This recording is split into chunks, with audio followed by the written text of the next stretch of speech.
Pois é, e hoje no quadro Quer Saber, nós recebemos a psicóloga Samara Pitombo, que vai falar sobre limites da infância. Olha, para participar você pode entrar em contato conosco através do nosso site e deixar suas dúvidas e sugestões também aqui para o quadro Quer Saber. Boa tarde, doutora Samara Pitombo. Boa tarde, Tom. Boa tarde, telespectadores da Rede Record. É um prazer estar com vocês aqui. Vamos lá, a primeira pergunta. Gostaria de saber se o bullying é uma causa que só ocorre nas escolas. Então, não necessariamente, né? O bullying, nós não temos uma tradução corretíssima do inglês para o português para a palavra bullying, mas o bullying seria incômodo, seria você interpelar alguém, você causar algum tipo de situação a qual a pessoa se sinta pressionada. Isso pode acontecer não só na escola, pode acontecer em vários locais, até na própria família. Sim. A criança, quando muitas vezes... E é interessante, né? Se você perguntar se o bullying sempre existiu, sim. Porque sempre houveram situações às quais a criança foi pressionada, a criança foi coagida. Hoje, que bom que com os direitos da criança hoje cada vez mais... nome, né? Deram nome, nominaram, né? Isso. No entanto, sempre existiu. Então, muitas vezes, até os próprios pais, com alguns ditos malditos, que são ditos malditos, ditos que... De tanto você dizer, meu filho, você é atrapalhão, sabe? Você é dorminhoco. A criança vai internalizando isso, claro. Vai acreditando naquilo que você está dizendo, até porque você é alguém que é muito importante para ela, importante no que diz respeito à influência interpessoal que você exerce na vida dela. Você é referência, muitas vezes, para essa criança. Então, é importante que a gente tenha muito cuidado, né, de ver se realmente... Uma outra questão interessante, pertinente ao bullying, se você me permite, então, é que claro, pois não. Muitas vezes a criança ela sofre o bullying, mas muitas vezes ela também faz a mesma coisa com outra criança. Verdade. Nós pais temos que estar sempre atentos a isso. Bom, o assunto agora é mentira. Vamos ver. Doutora Samara Pitombo, como evitar que a mentira na infância se torne um vício? Então, doutora. Nós, né, grandinhos, altinhos, somos a referência dos nossos filhos. Não só os pais, mas às vezes tios, amigos, pessoas que estão ocupando um lugar de respeitabilidade para aquela criança. Então, muitas vezes, já recebi no consultório uma coisa muito interessante. Uma mãe que chegou criticando que o filho estava mentindo muito. Aí, ao longo do processo terapêutico, a gente percebeu que a mãe fazia muito assim. Diga a fulano que eu não estou em casa. Incentivava. Olha, não diz a seu pai que eu cheguei agora, não. Então, assim, claro que a criança ela tem um leque de coisas que ela vai tentar fazer e que nós temos que ir cerceando esses limites. Ir cerceando o que é certo e o que é errado. Se a criança começa a mentir, claro que tem que ter uma penalidade. Quando eu estou dizendo penalidade, é uma sanção. Inicialmente, você adverte... Que não quer dizer espancamento. Não, né? De hipótese alguma. Claro. Você primeiro adverte, conversa com essa criança, uma vez que você é aquele responsável por estar dando um norte para que ela possa viver numa comunidade e numa sociedade. Então, a gente precisa, inicialmente, ir cortando esses pequenos delitozinhos de infância, as pequenas mentirias, e nos observando que nós somos o que nós fazemos. O filho aprende muito mais o que você faz do que o que você diz. Isso é uma realidade. Então, a gente tem que ir cortando devagar, inicialmente com advertência, com conversa, com bate-papos, depois com ações que eles possam ver. Se perdurar, nós temos que ver em que contexto essa mentira está crescendo.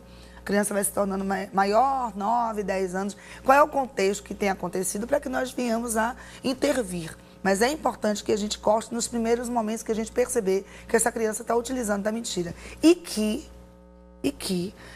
muitas vezes é uma besteirinha. Nós não devemos, enquanto pais, nem potencializar, nem minimizar os atos que a criança vem tendo. Potencializar é você tornar maior do que ele realmente é. Minimizar é você, não, é uma bobagemzinha. Essa bobagemzinha pode se tornar algo muito nocivo na vida do seu filho.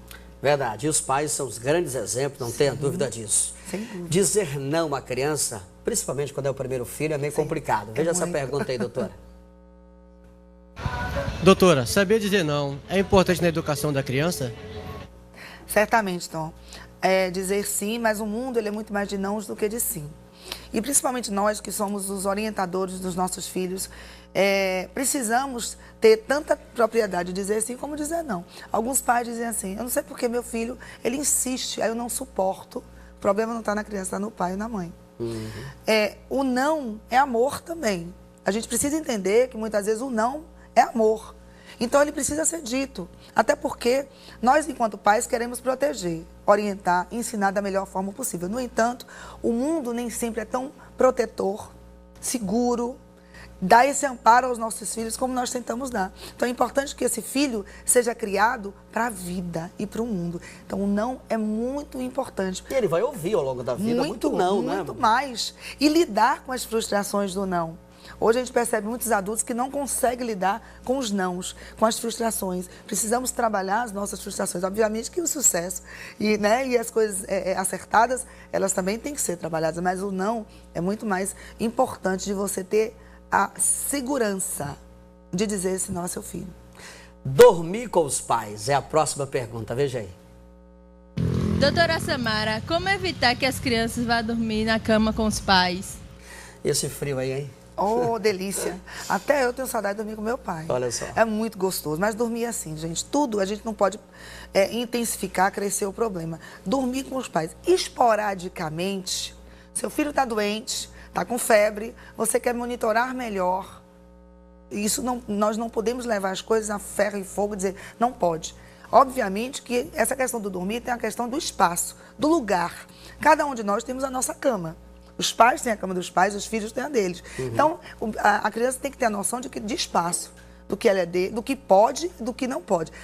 Acima do dormir tem o poder, o não poder, dentro da sua casa, o que é permitido e o que não é. Obviamente que se tornando um hábito, se torna nocivo não só para os pais, que incomoda, claro, mas a privacidade casal, né? também, mas a criança que passa a não ter um lugar e achar que o lugar pode ser qualquer um, inclusive com os pais. Ela pode entrar em qualquer lugar, não só em casa, mas em outros lugares. Perceba que as coisas começam do pequeno para o maior.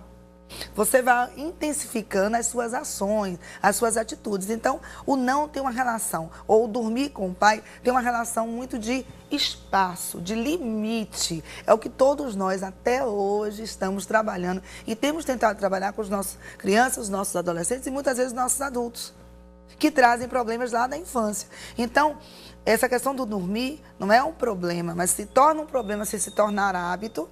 E se essa criança não entender que ela tem o espaço dela, o lugar dela, e naquele momento ela não pode estar ali.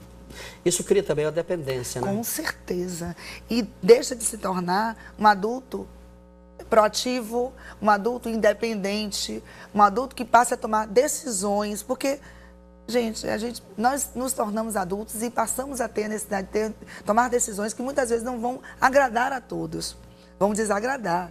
Mas é a nossa estrutura. Nós deixamos de ser criança, deixamos de ser filhos, passamos a ser pais. E precisamos ter a propriedade e a segurança que nossos pais tiveram conosco. Você que está acompanhando agora, esse é o quadro Quer Saber dentro do Alerta Total, toda quarta, a partir das 13 horas. Eu tive dificuldade com isso aqui, não vou mentir para a senhora. Veja essa pergunta aí. Samara, eu quero saber da senhora se a pomada é pedagógica. A palmadinha lá, tá. Olha, qualquer tipo de violência, a gente não pode colocar isso como pedagógico. No entanto, a gente está falando de violência, certo? A gente tem já é usual da gente colocar a coisa de uma forma muito maior ou muito menor, né? Os pais, hoje, alguns pais, eu escuto até em consultório dizer assim, eu não posso tocar a mão em meu filho. Na verdade, existem outros tipos de sanção que não seja a violência ou até a própria palmadinha que a criança pode, muitas vezes, a gente pode utilizar. No entanto, eu não diria que é pedagógica, mas uma palmadinha de leve, minha avó já dizia...